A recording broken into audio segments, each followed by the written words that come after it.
alors sànq dañu dégg kàddu yu am solo yi nga xamante ni nii sunu Serigne Mbaye Sy Mansour daf ko yëkkati dénk ko président Bassirou Diomaye Faye mu nekk ay kàddu yoo xam ne nag pour man président Diomaye daf ko war a décortiquer digluwaat ko mais aussi dégg ko dégg fi Serigne bi da waxee parce que nag waxi mag la mais dafay wane ne suñu mag ñu baax ñii ñu mel ni Serigne Mbaye Sy Mansour bis bu ñu amul woon ci dëkk bi de Sénégal fa muy jëm donc mën na metti ñëpp mën na nekk loo xamante ni nii du baax ci kenn waaye seen taxawaay dafay gën a delloosiwaat xel yi seen taxawaay dafay gën a yeddaat nit ñi ngir ñu jublu ci li nga xam ne moom mooy jàmm ak salaam ci suñu diggante le président Diomaye Mbaye Sy Mansour nee na la bul tooñ bul fayu bul gedd bi nag bi mooy ñaari yoon baat boobu di ñëw parce que ñëwoon na Touba ji diglu dëgg-dëgg xamoon nañ li may wax que ne gedd boobu ñëwoon na Touba waaye bul tooñ mooy que ne président nee na la yaay le chef suprême yaa nekk sa kaw le chef suprême nag bis bu tooñee rek donc tooñ ba dafay ëpp mooy li nga xamante ni nii loolu la Macky Sall defoon ba day 80 personnes waaye bis bu yaakaaree ne ñi nga xam ne dañuy wax ak moom dafa war a mer dafa war a jàpp ne ñii dañ ko bañ ba mu jug ne day fayu bis bu fayoo tamit fayu ba dafay ëpp ndax doole ji nga xamante ni nii yor na ko moom moo ko waral waaye àndal ak say mbokk ànd ak ñi nga àndal ngir yàlla loolu dafa am solo ne bu ngeen àndee ngir yàlla de bépp problème wala jafe-jafe bu am seen diggante yàlla dina indi saafara man nag sama dégg-déggu bopp mooy ñi nga xam ne ñooy say mbokk président waxu la ñooñu nga àndal dem siyaare ji ko mais say mbokk ñooy ñi nga xam ne ñoo la def li nga doon tey ñi nga xam ne ñoom ñoo tax nga dégg son excellence le président Bassirou Diomaye Faye ñi nga xamante ni ñoom ñoo tax nga dugg palais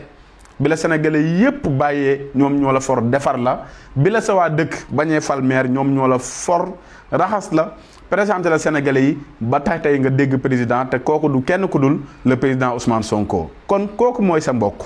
te kooku de bis boo àndee ak moom ngir yàlla jàmm ak salaam rek ngay am te loo dugg borom bi dina si indi saafara beneen bi aussi mu ne la noflaay ak bànneex teel ko génn ci sa bopp te xam ne mënoo ko am maanaam mënoo dégg président ba pare di dégg lu la neex kese il faut nit ñi critiquer la nit ñi dañuy wax seen soxla boo waree dañ naan la da ngaa war tey jii ñun dañ ñoo war dañ naan da ngaa war da nga trahir da nga def nangam ak nangam da nga wàcc projet bi nga xam ne moo taxoon ñu fal la mais est-ce que loolu dafa tax nit ñi bañ la est-ce que dafa tax nit ñi donc teg la maanaam teg la fu bon wala cër bi nga xam ne yàlla jox na la ko ñu bañ la jox cër boobu noonu déedéet loolu da nga ko war a jël comme ay critiques yoo xamante ni nii loo mën a jàngat la pour sa yoon mu mën la dimbale mais Mimi Touré ak Absa Faye pour man sëriñ bi da leen a wax kàddu boo xamante ni nii day kàddu mag la waaye kàddu bu am solo la bu mat a taxaw seetlu mooy daan ne Aminata Touré moom fii la bokk sama xarit la waaye léegi damaa bàyyi xanaa circonstance bi maanaam selon circonstance bi dafay déserté nag mooy nit koo xamante ni nii donc dafay ànd ak nit ñi ndax intérêt ndax li mu bëgg bu demee ba li mu bëgg amatu ko mu dem yoonam moo tax Mimi Touré naan ko ñëwaat naa kon ku demul woon donc munoo ñëwaat loolu nag kàddu la yoo xam ne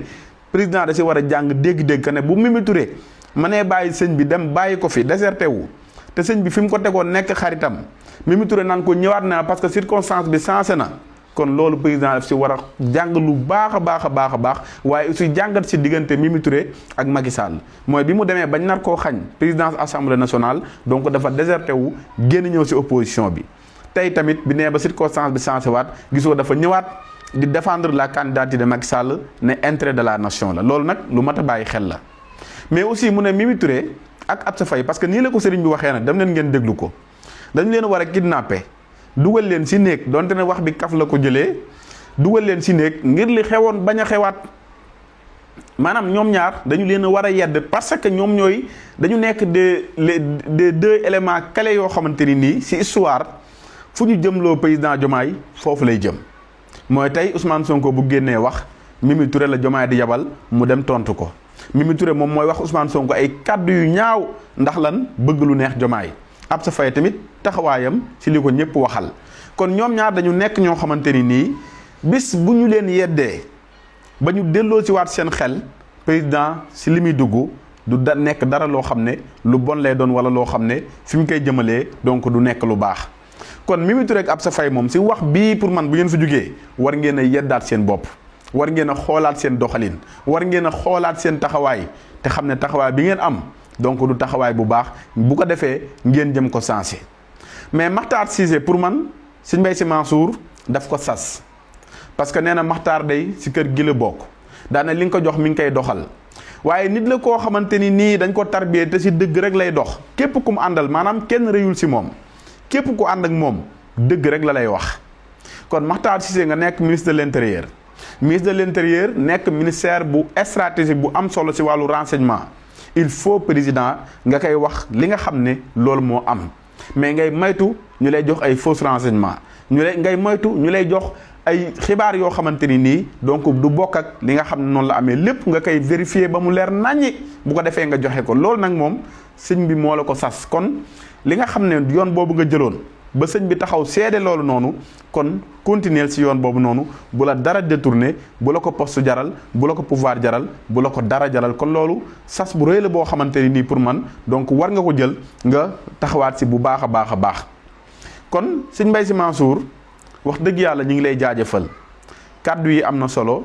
lii la ñuy xaar si kilifa diine moo ñuy taxaw di delloo si waat xel yi di taxaw di delloo si waat jàmm waaye aussi di fexe ba jàmm ak salaam di am rek si li nga xam ne moom mooy réewu Sénégal kon jërëjëf Serigne Mbaye Sy Mansour di leen ñaanal gàmmu ak salaam